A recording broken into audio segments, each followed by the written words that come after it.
Hi everybody, this is Boogess Reviews, and today I'm going to be doing a review on the NECA Ultimate Back to the Future Part 2 2015 Doc Brown figure. So before we take a look at Doc, let's take a look at all of the accessories that he comes with. So first up, he comes with a set of relaxed hands. Up next, he comes with his accessory holding hands. Up next, he comes with the newspaper, and this looks really nice. The right gripping hand is actually tight enough that you can actually get the newspaper in it without ripping it or bending it. And as you can see, it says Youth Jailed Martin McFly Jr. Arrested for Theft and more. And the newsprint looks really nice on this. This is really detailed. The back is completely plain white, but the front of that looks really good. Up next, he comes with his binoculars. Up next, he comes with his emergency cash briefcase. And this looks so good and detailed on the inside. There you can see all of the cash and the dates on there. That looks really good.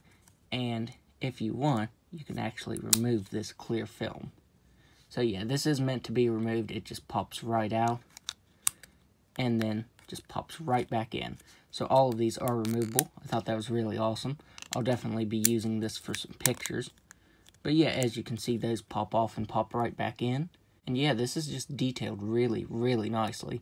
And this is probably my favorite accessory. And Doc can hold that very nicely. There's notches on the handles, so he grips it really tightly and won't drop it at all. It stays in place really nicely. He also comes with two alternate heads. He comes with his rejuvenated head, and this looks so good. Honestly, this is probably the best likeness NECA has ever done of an actor. The likeness to Christopher Lloyd is just insane.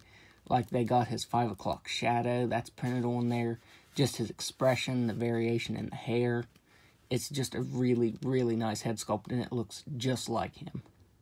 And finally, he comes with this cool shades head sculpt. And again, this looks really good. The sculpt detail and paint variation to the hair is really nice. So yeah, this has been one of my favorite lines from NECA, because the likenesses have been really, really good. So yeah, all those head sculpts look great. So taking a look at the body, it also looks really good. The jacket is done in a gold collar, and it looks really good. He has that clear tie, and mine is glued down a little cockeyed. As you can see, it's drifting off to the right a little bit, but that's not a huge problem. The pattern on the shirt looks really good. It has a little bit of texturing to it. There's also a pattern on the inside of his jacket that's painted on. And that's a really nice detail. All of that is painted on all the way around. It does stop right here, but that's where you stop seeing it. Honestly, they could have stopped a little bit lower, but they didn't.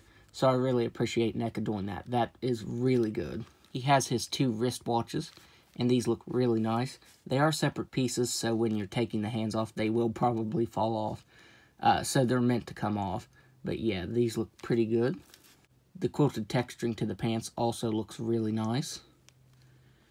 And the main problem that I have with mine is that, as you can see, on the left boot here, he has his laces.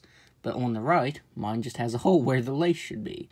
So yeah, that is really annoying. But yeah, that's a really random error to have, is missing laces.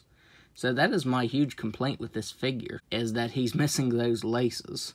But other than that, it is really nice. Like, the detail on it looks really good. It's just a really well done figure. And this is probably my favorite Doc figure. I just really like the design on this one. So now let's go ahead and go over his articulation. He has a ball-jointed head that can look all the way up. Even though that hair is hard plastic, he can look all the way up. And he can look down just slightly. He can't look down as much as he can look up. He can move his head side to side, and you get just a little bit of tilting. He has ball-jointed shoulders that can move all the way out. He has single-jointed elbows that can bend in a pretty good amount. He has swivel at the wrist that can move side to side and up and down. He has a ball-jointed waist that can move back all the way and down just about all the way and move side to side. He has the new ball-jointed hips, and he can just about do a complete split. He can kick forward just a little bit. He can kick back just a little bit. You can hear the joints are really creaky. He has a single-jointed knee that can just about bend in all the way. He has swivel at the boot that can move side to side, swivel at the ankle that can move up all the way, down all the way, and an ankle rocker. So now let's do some size comparisons. So first up, here he is next to Part 1 Doc. And I'd really love to get a Part 3 Doc. I think that Randy has hinted on Twitter that there will be a Part 3 Doc and a Part 3 Marty, which I really hope so. On the back of the packaging for this figure, it's also revealed that we're going to get a Griff figure, so I'm really excited for that too. And finally, there he is next to Marty, and they look really cool together.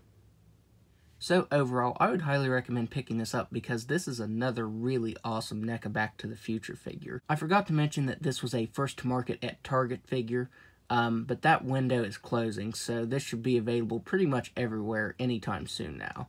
I think it's the end of the month when that ends. So yeah, there's not much of a wait if you haven't found this figure because this should be available everywhere soon. So overall, I would highly recommend this figure.